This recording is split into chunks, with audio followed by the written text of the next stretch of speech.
Thank you for joining us for another insightful episode of Creatives Chat, After Show Convo, featuring Eric Floyd.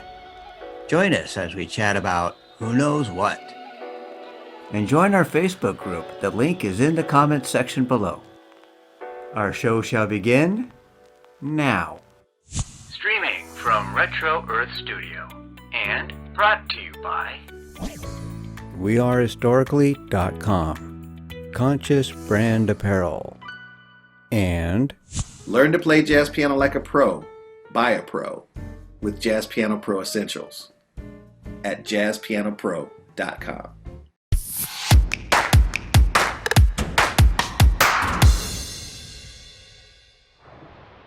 hello, and thank you for joining us on our After Show Convo. I'm Rusty. And I'm Peter, and today we pick off where we left off with Eric Patterson Floyd, a man who's here to build up his community with like-minded people. Let's continue. If you're going to do something, then, people have to know who you are, so when you make your introduction, say like, this is what I do, this is my perspective, like, so this is like helping with an introduction, right? This is who I am, this is how I think, this is what I do. And then people will be more likely to listen because they know where you're coming from. They know you're not coming from a place of know-it-all or a place of danger or anything like that. You're coming from a place of love, bro. Like, I don't say anything out of hate, bro. I've had enough. I've had enough of hate actions, bro, in my life, straight up. So doing everything from love, bro, sometimes it's just a little bit more abrasive than others might like. Like, I'm not gonna be like, hey, are you sitting down right now? I'm just tell you straight up, like, bro, look, doc, this is how it's going down, man. This is what's going on. And I mean, what are you gonna do? Yeah. What are you gonna do? Yeah. What's your Football action? on their court. Yeah. What are you gonna do? I love that. Well, I think that's something that's really hard for a lot of people to comprehend, that you don't act out of hate, that you act out of love. Because I align with that, like, wholeheartedly. Like, that's a check off the box of realness for me, because I think people always forget, when you're not in a space of like self-love and loving others, that you just project everything of like, oh, well, they hate this, they hate that, they this. It's like, no, like, it really is, everything is love. It's a different mindset, but it's really hard for a lot of people to comprehend when they're not there. So how did you get to that point of just like, that's your mission and that's what you're trying to do? Probably when I started meditating heavy, bro. This never really been something that I had done before. I've always, been introspective, but I think that the meditation really helps kind of silencing the noise, and really being able to focus on being for a second, and then and then being able to flush out like what's important, bro, and what's not important, and being able to act clearly, bro, like to put some order to the chaos, because it's always been like this, but I didn't always know where everything was at. So putting labels on things, that's one thing I learned in meditation, labeling. It's like, bro, that's a feeling, that's a thought, bro, let it pass, and just be here, and so that's really helped. Did I answer that question? I feel like, did I cover like that full question? That was I mean, like, to me, when meditation was it, like, that's all I did. I hope it brought some clarity to the listener, but I think that's something that, again, it comes back to things that are super necessary for, and it's not just like Black America or like the Black communities, because all over the world has some community where people have been treated or stigmatized as lesser. There's always been some demographic where there's a pain, suffering, or a minority where there needs to be a lot of healing. And like, I find the fact is, meditation is the quickest path. It may not seem the easiest at times, but like, when you start to really tap into the beingness, everything just kind of just unfolds. Yeah, bro. And I mean, you're starting to tap into that DNA piece that you're talking about, man. It's all within us. People say, oh, that's cliche, like it's within you, like, no, it really is. When you start to realize that it is, like, I lucid dream. I tried to lucid dream so tough last night, bro, but I was so tired, bro. I couldn't. You know, he just got back from a road trip and stuff. Cause I wanted to talk about it today, but I can't do it on command, I guess. But I do it quite often. And you know, one thing about that self-love that you talked about is you gotta have the self-love, bro, before you love anybody else. You gotta have that. If you don't love yourself yet, Mm. then then you're not there yet. You can't give yourself to other people, bro. You know, whether that's Mm. platonically, romantically, you know, you trying to be a mentor or whatever. Like, you got to love yourself 100%. Be in love with yourself. You're Dennis Rodman. You got to be married with yourself. You know what I mean? Like, Yeah. that's why I tell a lot of the folks I talk to is look, you just got to have a bad breakup. You know, date yourself for a while, fall in love with yourself for a while, treat yourself, buy yourself something nice. You know what I'm Mm. saying?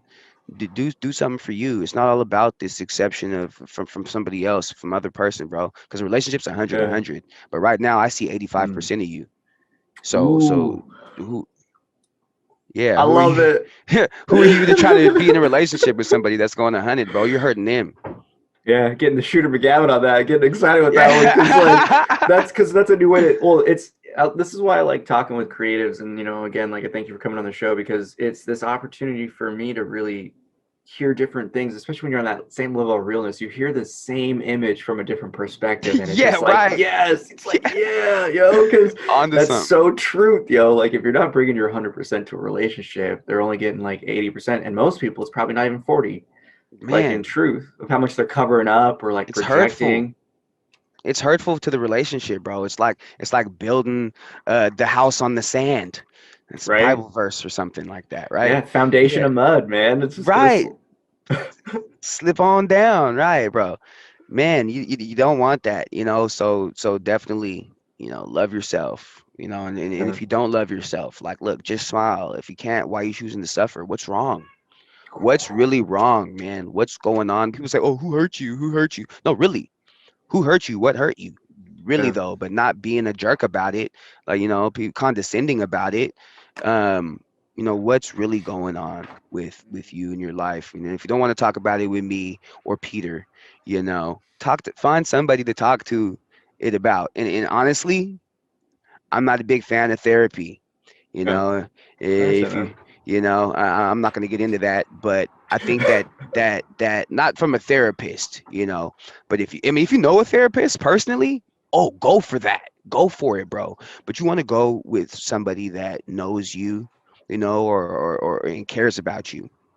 You Yeah. know, not necessarily about a paycheck or something, but somebody you're comfortable, that you know well enough to talk to about, that you didn't have to see a Yelp review to choose them. You Right. know, I just Right. think that's important. There are good therapists out there, but I think that building that with people that are like-minded, or in your circle of life, is more helpful. I Well, don't I know. think it's no, I mean, I agree with you fully. And it's that sense where you have to be able to have that relationship, that trust. And I think this is the rare times I do it, I'm gonna have to put a self plug in there.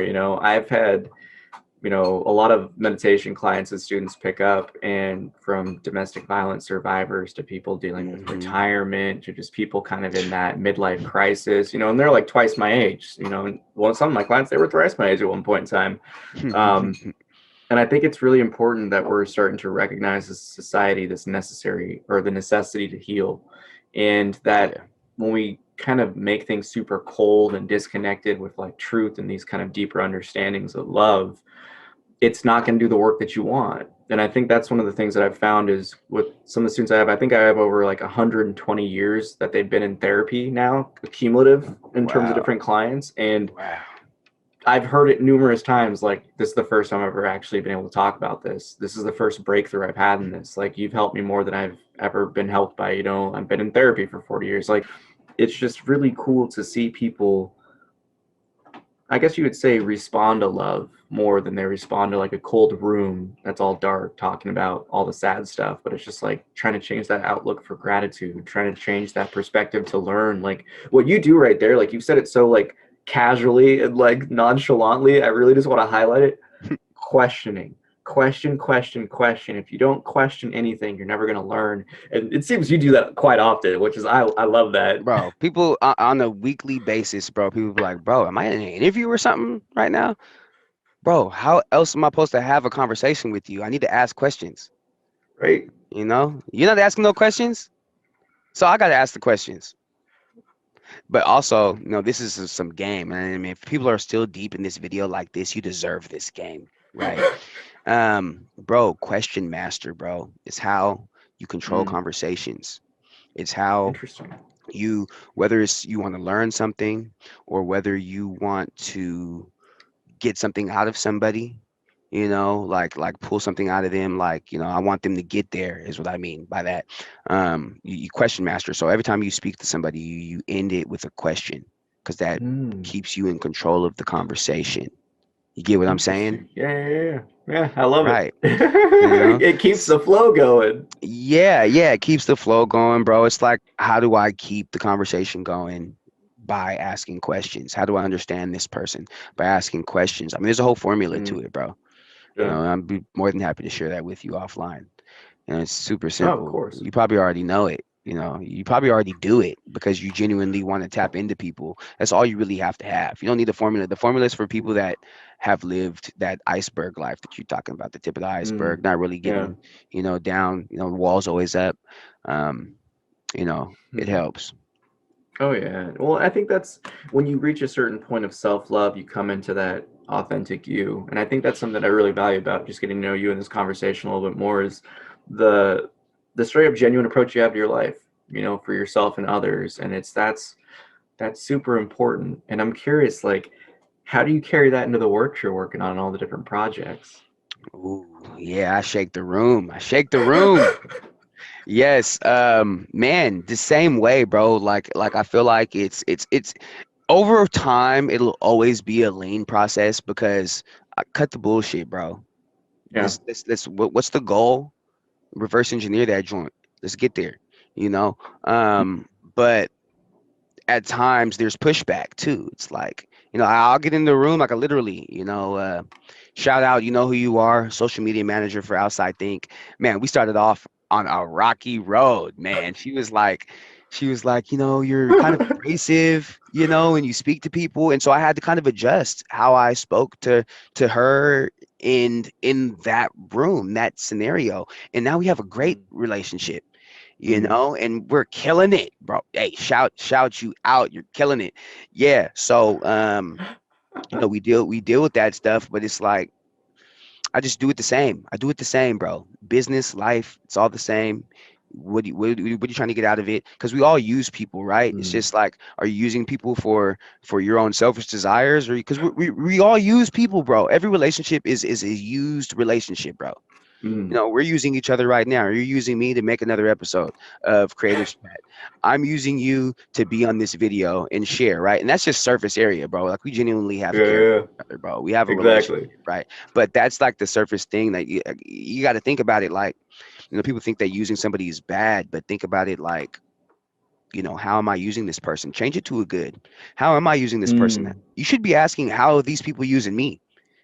You might be a seriously. victim, you know and so if you don't know, it should always be interdependent is what I'm getting down to. Yeah, yeah. Interdependent relationships is something that I was introduced to a few years back, and it's something that I constantly uh, share with people is that, yeah, there's always going to be those quote unquote one-sided relationships. Like, I mean, yeah, one day, our daughter is going to be able to be taking care of us, but right now she's a dependent, you know right? She's a dependent. When I'm home alone, I'm an independent. It's Yeah. just how it goes Yeah, yeah, yeah. sometimes. But the Mm. the highest quality of a relationship after independence, because that's number one. It's number one Oh, is yeah. independent relationship. Is there interdependent relationships? What are we Mm. doing? Even a pro bono relationship in business is an interdependent relationship. Yeah. Teamwork make the dream work.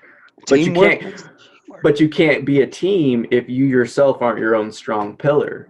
And that's the way I like to see that too. And I like the saying, bringing it back to that muddy foundation where it's just like you have to be a rock in your own life if you want someone else to be a rock for you, or you're just leaning on them. Yeah, exactly, bro. And you leaning on the rock, bro. Rocks give way too. You ever seen a rock that been sitting under like the same drip for years? Now there's a hole Yeah. in it. That's how the Grand Canyon. Come on, man. Come on, man. Everything I gives, love it. bro, with pressure, man. It's best to just get it out the way. All this pressure building up, just get it off your chest. You feel better for it. Facts. I am vibing with this. Oh yeah. I feel it. What'd you say? What'd you say, Riz? I'm Oh, vibing with this. vibing. Yes, sir. Appreciate it. Big vibes. I just want to pop in real quick. I just want to make a comment about independence being number one, interdependence being number two. I mean, that is something that I haven't heard yet. That is new information to me.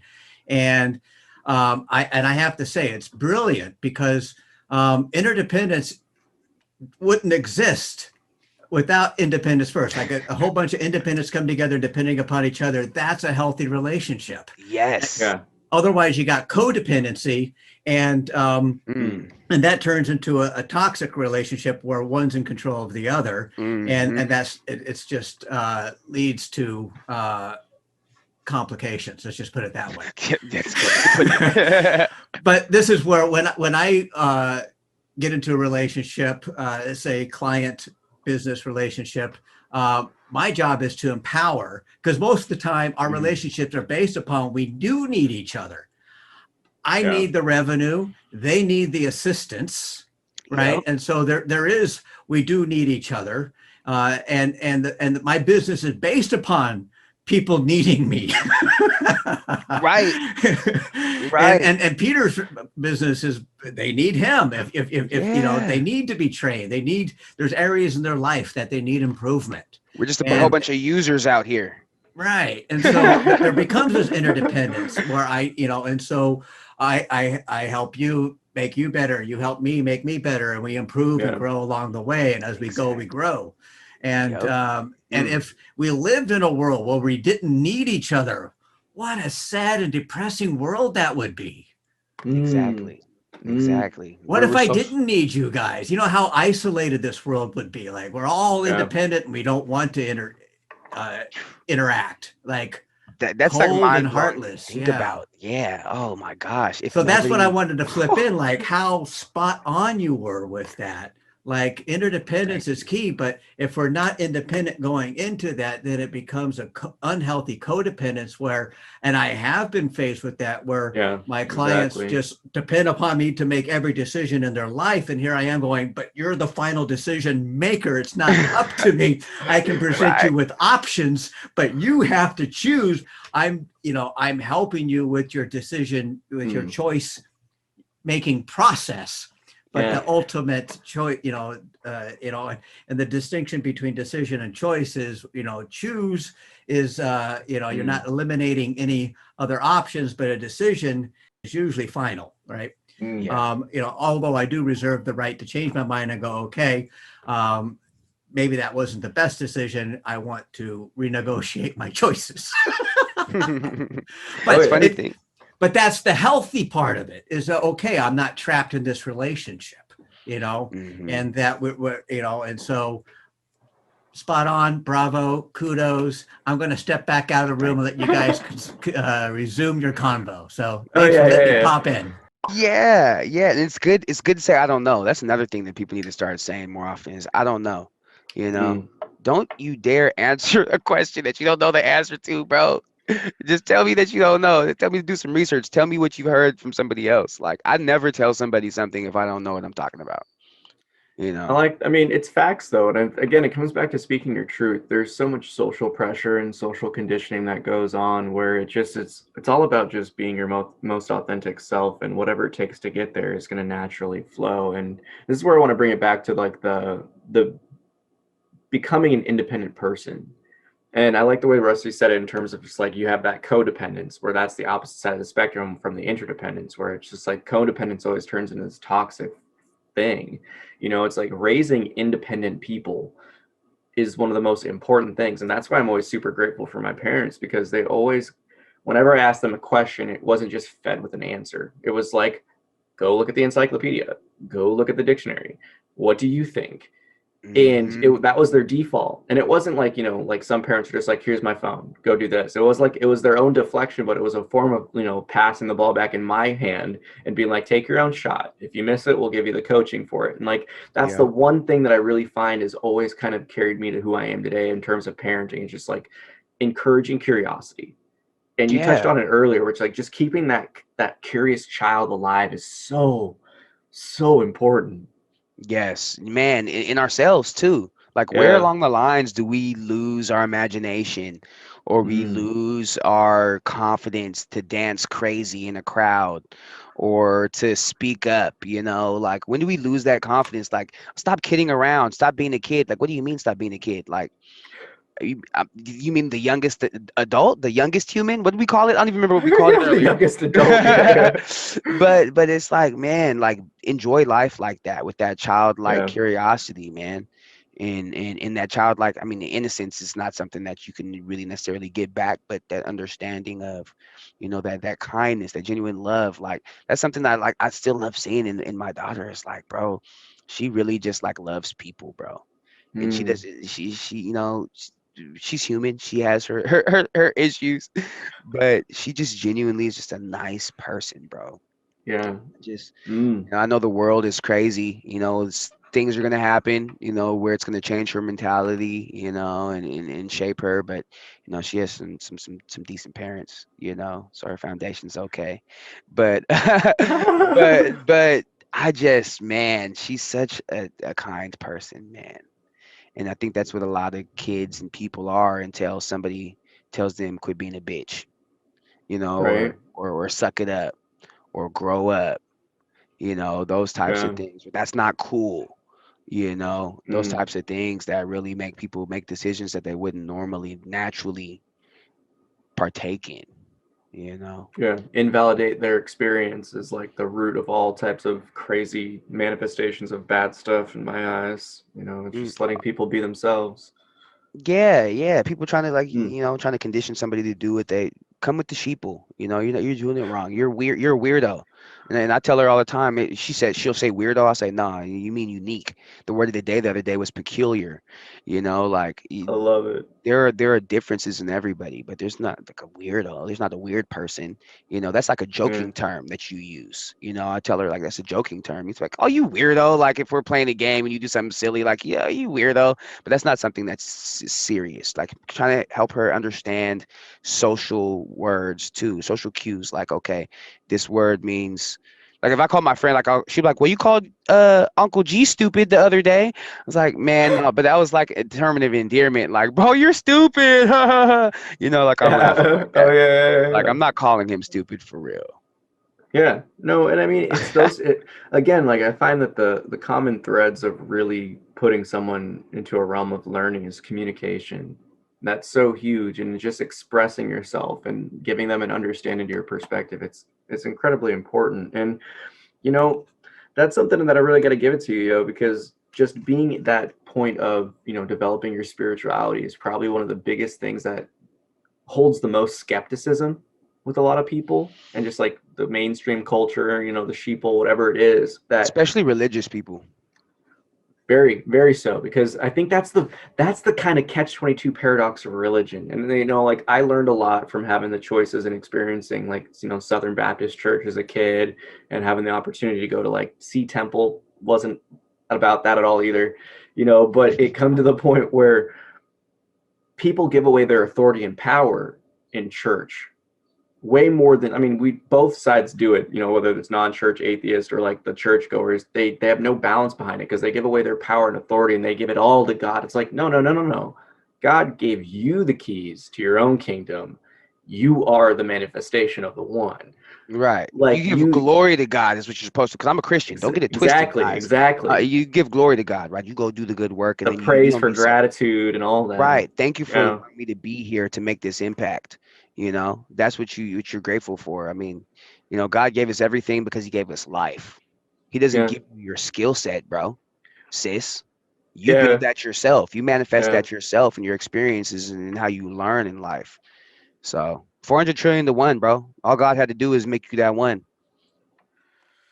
And see that right there, the simple acts of gratitude. And, I want to, in terms of what you were saying earlier, about people that are kind of going through their lows and dealing with their own depressions and whatever it is that they feel like they're lacking, that they have to get from other people or things. To me, that's one of the most powerful things. It's kind of what you're saying earlier, like treat yourself, self-care, like you love yourself, act with self-love. And when you do that, it's going to flow into everything else in your life. So it's cool to see you on that path, man. Like again, when you just connect people that have gone through like the streets in that sense, where it's like you put yourself in that situation, you made these choices, and to see where you're at now in your unfoldment, it's pretty dope. It's pretty Man, no, dope. thank you, bro. Super Thank you, bro. encouraging. Thank you, bro. I hope it is. I hope it is. Not a lot of people understand like how crucial this path was, bro. But I thank you for acknowledging that. So Yeah. that's something where I'm also curious to see where your stuff, like, what are some of the other businesses that you are working on and different works you have? Because I know I saw that you write too, so I'm very curious about tapping in with that. Like, Man, funny.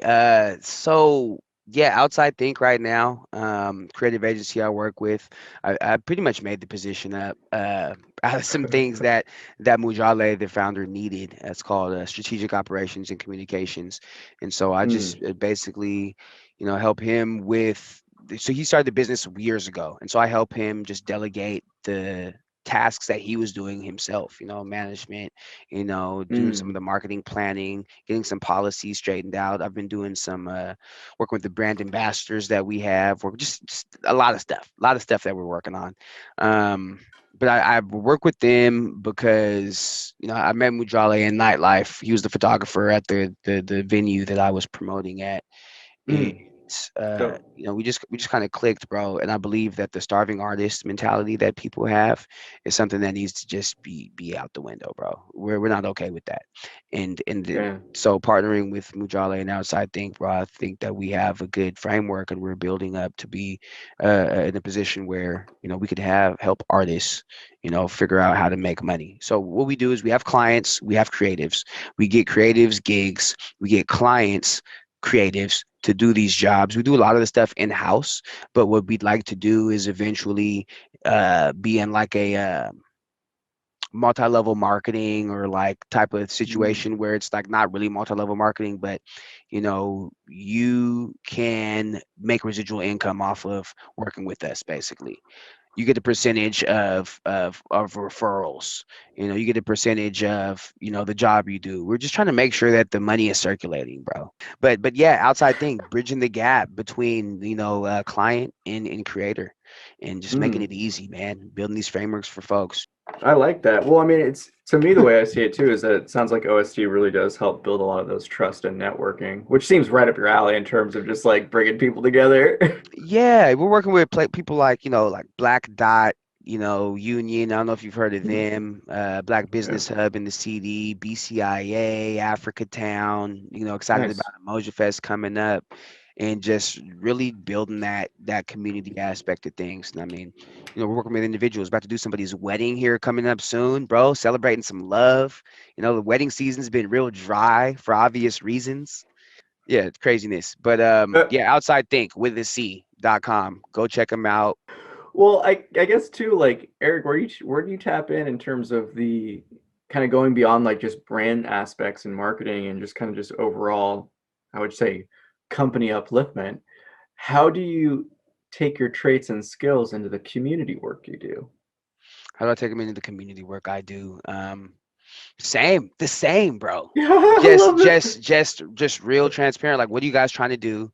Yeah. What do you have right now? What have you been doing, and how do we execute? Like, all the dog and pony show stuff aside, bro, even doing this community work, I realized that, people are super selfish, bro. Like, oh, you can't use that material because, somebody else, wants to use that or something, just different things. People Hmm. not working together, people trying to, hold their ideas too close to home and getting upset about things.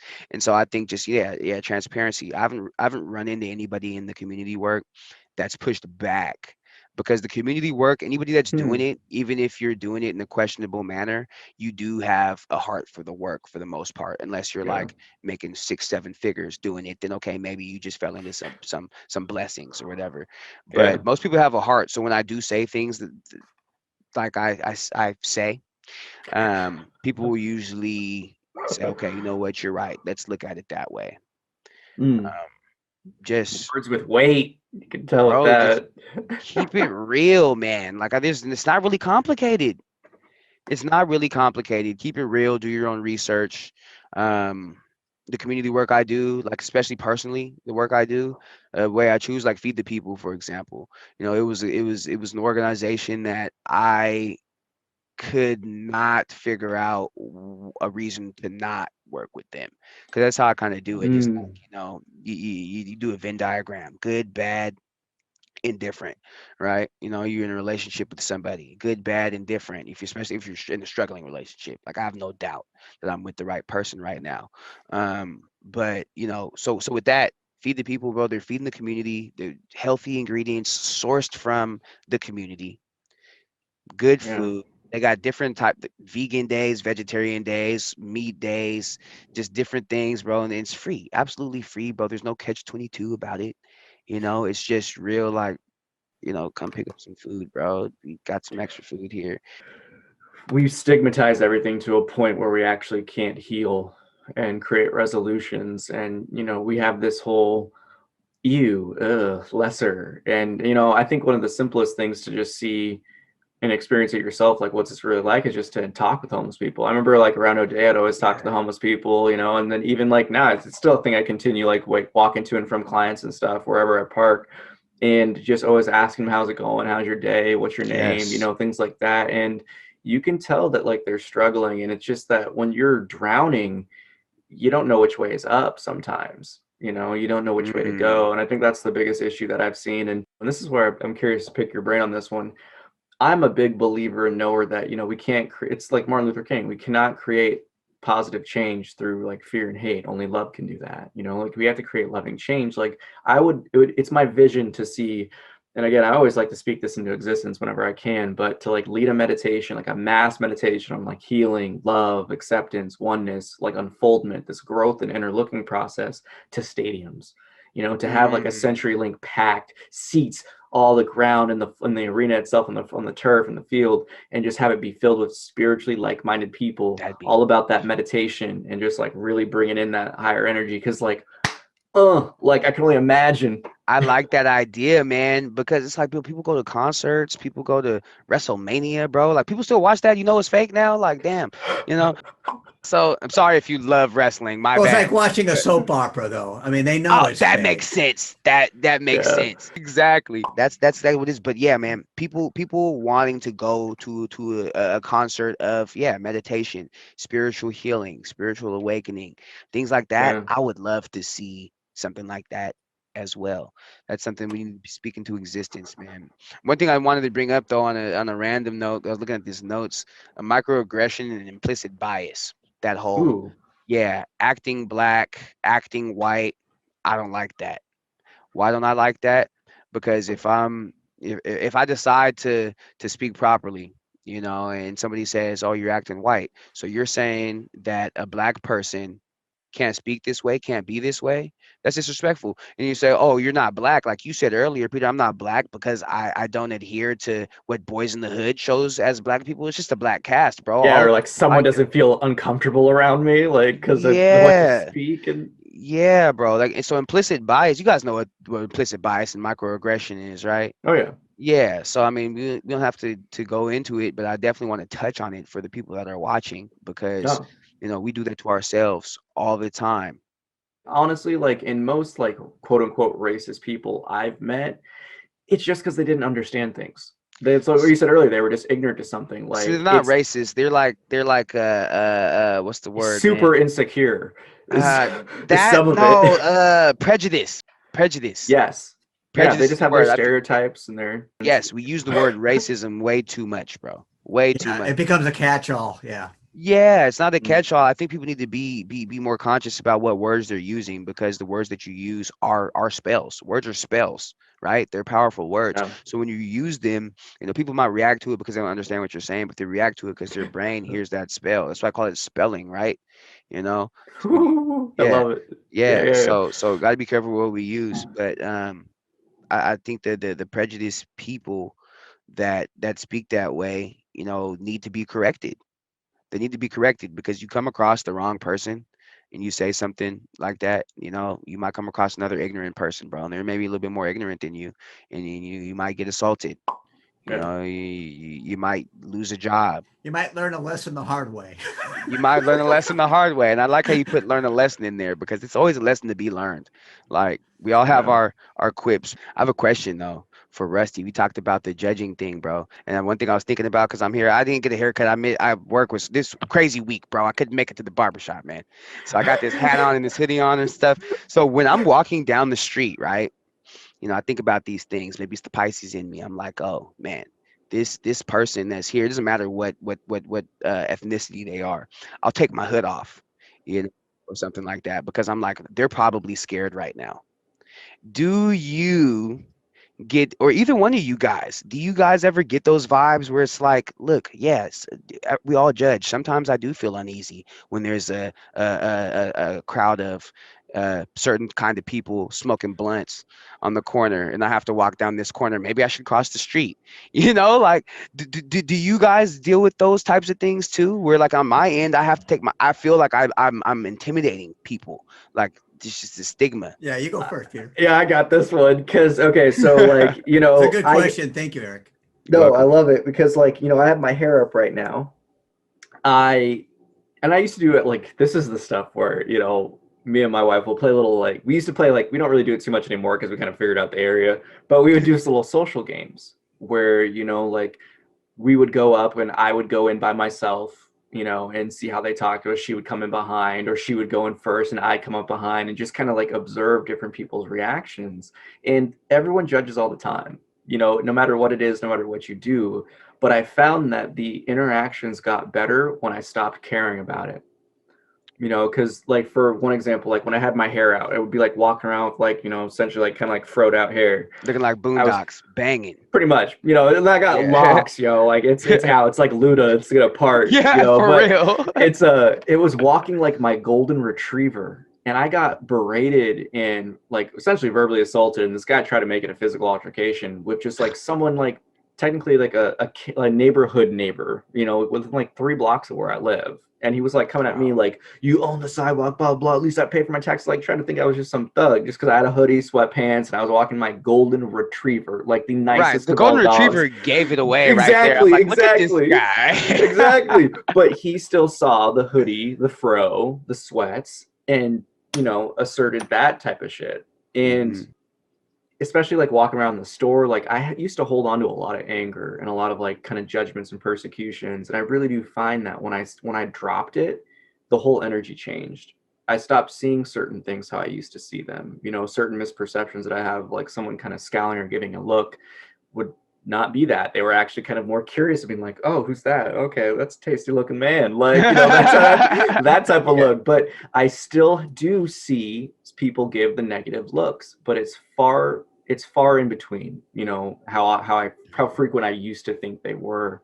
Do I get those judgments from people still? Yeah, but I really don't live in that point of judgment because again, like what I talked about earlier of, assumptions and expectations, I let people, it's that defensive aspect. I let people reveal their hand. It just kind of comes twofold where I've received judgment, but I've noticed that a lot of it goes away when I stop judging others. And just don't worry about it. Yeah, I just don't worry about it anymore. And it's one of those things that like I truly try to live beyond it. And I think that's something that I've, gained different experience because again, I have family that's on both sides. I have family that's white, Jewish. I have family that, that is black. That's like, and again, like I definitely get it from other people depending on how I look, but that's just other people's judgments. And for those people, I usually do super like, can I help you with something? Or I'll smile and wink. Or that helps. That helps. Good square explanation for me, because for me, I think it's mostly because my past is kind of traumatic for me. So yeah, exactly. I used to be that guy. So I'm thinking like, am I giving off like that type of vibe? So yeah, now that I'm a square now, I can take away the judgment. Thanks. Well, I had a guy ask me I asked him technically, and he told me, but I was at Winco just shopping. Like this was actually a few weeks ago, and I went down like it was after a session, so I put my hair out because I was just like didn't want to have my stuff up, and I was just walking, and he was staring at me, and that's where I always have to check myself, because I was just like, I felt some aggressiveness and I was just like, is that me or is that him? So I was just like, well, let me find out. So I was just like, can I help you, sir?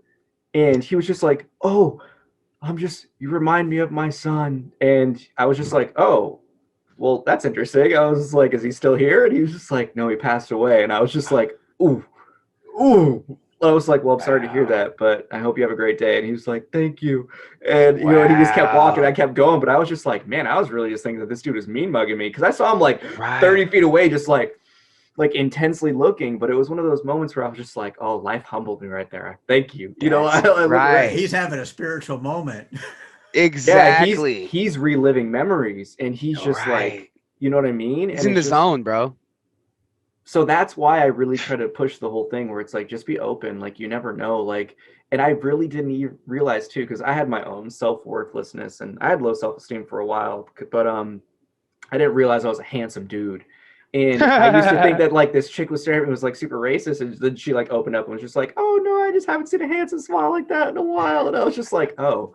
And that was another one of those moments where I was just like, because again, it was that I love you talk. I was just like, I didn't see myself as attractive, as worthy, as all these other things. So it's like, I really do see that when you really let go of everything, you receive everything. And it's so much more love and bliss than you think. Yes. Yeah. Rusty, I'm excited. Yeah. That was a good answer. It's interesting being on the receiving end of that, because I also feel it. Like, I get that I make people uncomfortable sometimes, just my presence, without even opening my mouth. It's not your fault. It sucks. It's not your fault. No, but I also want you to know that like this whole mustache thing is like 2.5 months old. I've always had a clean shaven face. And so I'm getting different experiences now with the way people experience me. I'm getting different reactions the way people experience me. And it's interesting because nothing's inherently changed within me. I'm still the same person. Yet my hairstyle changes. I grow my hair out in the last year. I've always had, for the last 30 years, perhaps, right? Clean cut look. I look like your typical white dude, I would say, in many respects. I'm not your average white guy, but facts. Yeah, I grew up on the other side of the world where I was the minority. And so I was always picked on for being white. And so I'm very aware of my whiteness, because I stood out like Waldo. I grew up on the other side of the world. And like so I couldn't hide my white people. And so I was a redhead in a sea of brown hair people. I stood out. And so it's hard for me to put myself in Peter's shoes.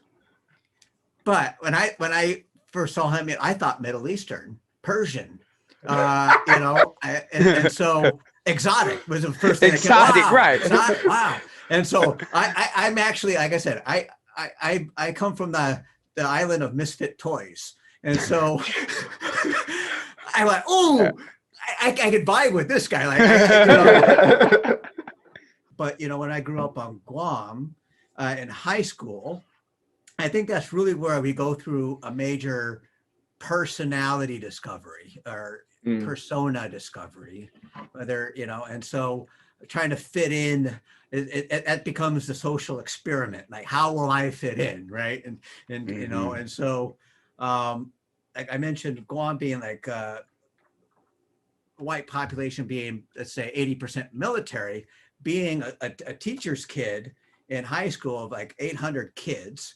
And let's say 15 to 20% might be white. The rest are brown, Asian, Micronesian, and so I discovered right away in high school to grow my hair out long. Otherwise, they would confuse me as military. Not a whole lot of military kids. And military kids got picked on because they weren't local. And so, and it was basically... That's interesting. Oh, well, you're definitely not local in Guam, though. Like, no matter how long you do your hair, bro.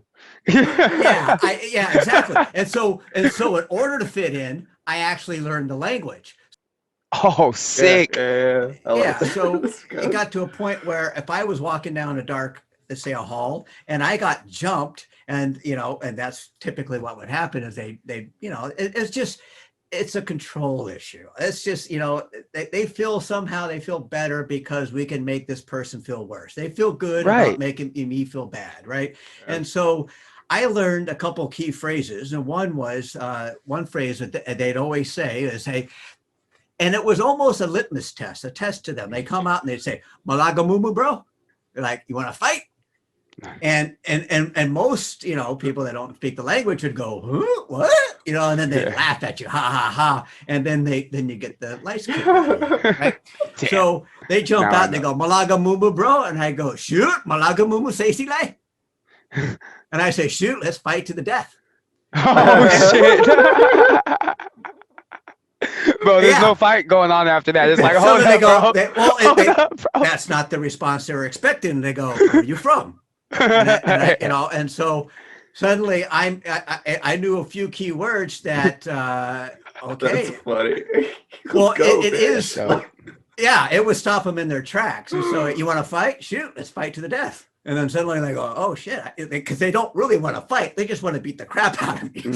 Right. And that's they don't want it to be a back and forth. They just want it to be a one way. And they don't want you to invade their space, their culture. And the fact that you decided to get cultured is a big deal, because there's so many people out here that don't want to get cultured, don't want to learn where people are from. So I mean, I learned that, learning that or doing that young, man. Most people won't beat up their friend. So if I made more, the more friends I made, the less likely I was going to get beat up. So running away from the situation only prolonged the beating. I would stand my ground. They'd back down. Yep. So now instead of getting jumped, it's like 3-on-4 now, because you got a couple friends. Yeah. The next time I walk through that, shoot, he's cool. Yeah. Go ahead. And and I acknowledge them and I talk to them. And so sometimes rather than I also learned this trick. Instead of having them take my lunch money, just offer to buy them lunch. All right. If you and got so it, then I make more friends. Hey, no, he's cool. Because now they don't want to hurt me because hey, I feed them. I help. Whatever it is, I care about them. Okay, so let's reverse that and say, okay, I went from Guam to Oklahoma, and my hair's down to my shoulders, and now doesn't I work didn't out fit it there over the same there, way. and Right. I was always at arm's length.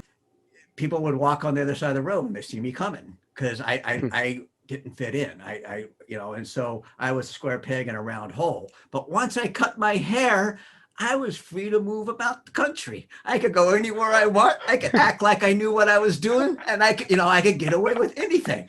It was an amazing difference.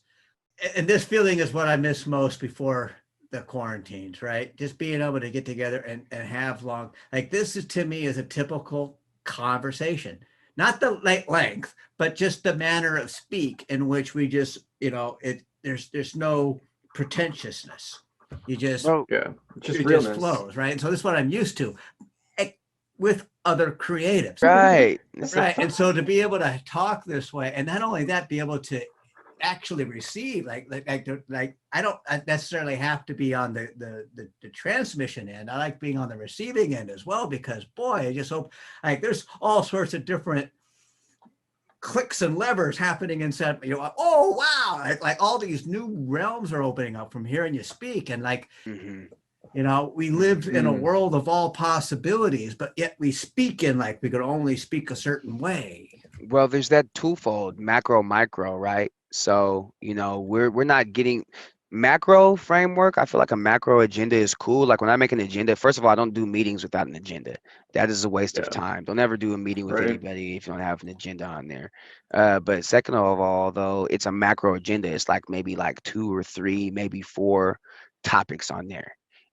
Because the micro is going to be the details, the conversation, the pieces that we're having here. It shouldn't be controlled. Outside think believes that creativity can't be held within the box. Shameless plug. Yeah, it can't be quantified exactly. And that's the magic here, is we can tap into the flow and just be free. And then It's when you like the sand analogy. The harder you try to clench the sand in your hand, the further it's going to. But if you just let the sand sit there, the sand will just stay there, right? But you try to clench and hold on to the sand, it's just going to slip from your grasp. And I feel that way with these kind of conversations. I want to hop in at the same time. I don't want to manipulate the conversation either. I was so tentative in hopping in because I'm holding back, but part of me is just like, That's powerful training. Because I was thinking too, I was like, man, Rusty said he was going to maybe jump in, and man, Peter and I were going, man. And I was like, man, if I was Rusty, I'd be drenched in sweat, just like, oh my God, I don't know. That's so much to talk about. Eric, thank you so much for opening up and coming on Creatives Chat. And have a happy always. Roll the outro. That concludes this episode of Creatives Chat. Thank you for watching. Join us every Thursday at 3:33 p.m. Pacific Daily Time as creative minds get together and chat about who knows what. View more episodes on our YouTube channel. Don't forget to like and subscribe.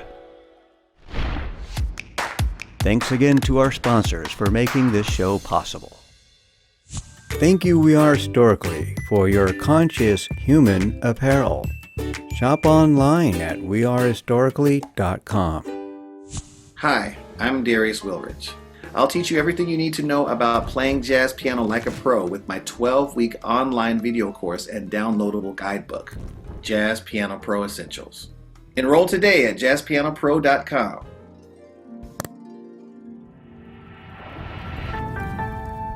Thanks for joining us. Have a happy always. It's a really powerful after show here. Nice. Love it.